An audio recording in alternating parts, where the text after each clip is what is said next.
half a cup and then 2 cups here, 3 cups. Cool. 3 cups, 2 sticks. That's easy. Alright, ready? Ready. Are you filming? Yes. Alright, little one. Your uncle is going to show you how to make biscuits. And you need to do so. You're going to need a vessel. I use a bowl. Alright, here we go. So, Grandma's not going to like this at all. I'm not going to sift the flour because I don't really need to. Excuse me, buddy. No, self-rising, right? Dig it? Check it out. So her recipe calls for 2 cups of flour and a half a cup or 1 stick of butter. In doubling the recipe, kind of, instead of 2 cups of flour, I use 3, but I use 2 sticks of butter. So I pretty substantially increase the proportion. All right, so here's 3 cups of flour, right? And the flour gets on the floor too. Flour always has to get on the floor when you know you're doing it right. And then I come over here. By the way, you're going to want to start by, I guess we just do it right here. Start by freezing your 2 sticks of butter. So mine have been in the freezer for a good long while. And here's the key. So Mom used to take it and cut the butter. She would use a fork. You can also use like a pastry cutter, which I've done. That's the fridge. And then I graduated to grating the butter, which was better, right? Because again, you want the finest pieces of butter possible to create those little pockets all around. And then when you put cold butter in a hot environment, it very quickly heats up, and then the moisture content within the butter turns to steam and pushes the dough up, right? So that's the principle behind a croissant, right? So there you have just like a million layers of dough, butter, dough, butter, dough, butter. Here we just have butter pocketed throughout the mixture. So, same idea in principle, right? You're trying to get steam. So, let's take some flour. And I should have retained that cup. Why didn't I? What'd I do with it? That'll work. Alright, so I'm going to just stick... You put it back in the flour. Oh, right on. I'm going to stick some flour in here. Doesn't matter how much, right? Into a food processor. And then I'm going to take... I'm making grits thanks to your mama. She gives me all these grits from that one mill in Lexington, and I would never eat anything else. That is like the best present ever. Don't let your toddler eat butter. Hey boy, no. Get on now. I'll try butter. You want to try butter? Alright, so just put it so you can tell how like hard frozen it is, right? So then I just throw it in here. Ben, Go watch Blippi. young fella, unhand the butter. Open the Throw it in butter. here. Pulse it.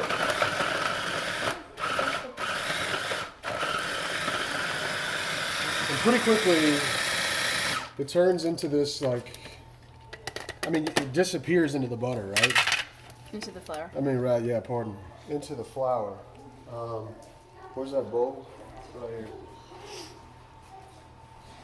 So I'll go ahead and grab another bit of flour in here. Put this in here. You can see the different color. I don't know if you can. I mean, Yeah, I probably should have gone even a little from further here. than that, honestly. I want to grab some of those larger chunks and get those chopped up a little finer. I really almost want it to just be like granular. Butter Like, dust. Yeah, butter dust. Should have gone a bit further there. We'll be all right, promise. Butter dust is what we're going for. And because there's no additional liquid in there, I mean, there would be the danger of turning it into like a paste, right? It's the difference between, grinding nuts where you gotta like pulse it or whatever, and then that fine line between ground nuts and nut butter if you leave it in the processor too long. But there's no real danger of that here, I don't think. You're not gonna turn it into a paste because there's really not moisture available to bind up the flour. So yeah, I think you can probably just do it as much as you want. Although for some reason I do occasionally feel sort of scared.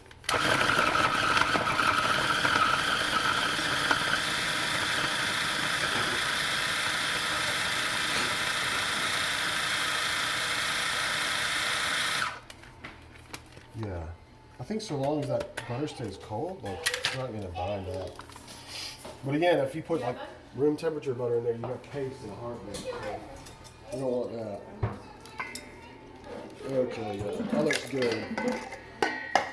And then, so I use salted butter basically for everything in life.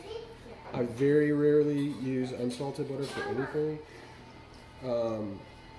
There are honestly some bigger chunks in here than I'd normally like, but it's okay. It'll be okay. So then, check this out. You should use buttermilk. I don't have any, so I am going to stir the grits. I just stirred them. Thank you, dear. And then I am going to approximate buttermilk, sort of roughly, by adding. This is honestly like buttermilk is not nearly as fatty as what I'm about to make, right? I But need yogurt. it'll be good. Mama, Buddy, you don't need yogurt. You're gonna be fine. I'll give you some yogurt with dinner, okay? All right, so I'm just gonna put some sour cream, there. and normally you could like approximate this with Milk. sour cream and milk, Milk. but I'm gonna use cream because it's richer, and why not? Milk, Mama. Fat is flavor after all. Give me a minute. Milk, Mama. Milk. Because all that butter just wasn't enough fat, right? So let's put some cream in there. And then, sour cream obviously has some acidity in it, but I need more than that. Buttermilk should probably be okay. But I would even add a little bit of vinegar on top of that. And here's why. Self-rising flour is just regular flour that's been milled with salt and baking powder in it. So again, I use self-rising flour, so it's already got those things in it. Not enough salt to like balance out, but there's a little in there. So I'm going to add some additional baking powder. Maybe like another teaspoon. And then I'm also, by the way, so that is activated by moisture and heat, yeah? I am also going to add baking soda, and if you remember your old science experiments with a volcano, baking soda is activated in a reaction with acid. So that's why I wanted to make sure that I had some additional acid in my liquid. So I added that additional amount of vinegar, or the sourness there in, what you call it? Buttermilk would do fine probably, but again, it's not going to hurt you. I mean, you don't want to make something that tastes like a, barbecue sauce with all that vinegar in it, but, a splash is not really going to hurt anybody. Then, sure, let's start with a knife. Oh. It doesn't matter. So there we go. And I make mine like super loose. Like super loose. Is something in that oven? Can I? Anyways, cool. So let me get a fork. Oh yeah, Amy's biscuits are Okay, so whenever they're done, that needs to go up to 400. Preheat your oven to 400. Alright, so then I'm going to mix this together. It's not going to be enough liquid, but that's okay. I'm going to add more.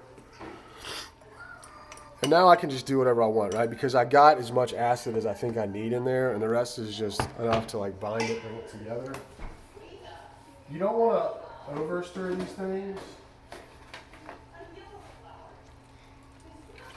We have more milk, so don't worry about it. Right on. You're not like trying to develop gluten the way you would with bread, right? That's really not a good thing here. You don't want chewy biscuits.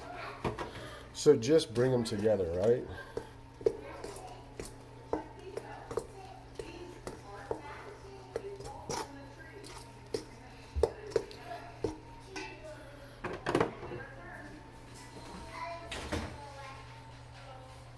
First thing I grabbed was cream, so that's what we're getting.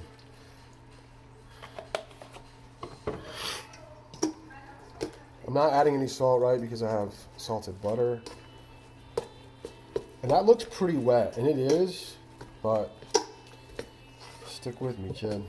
That's what's up.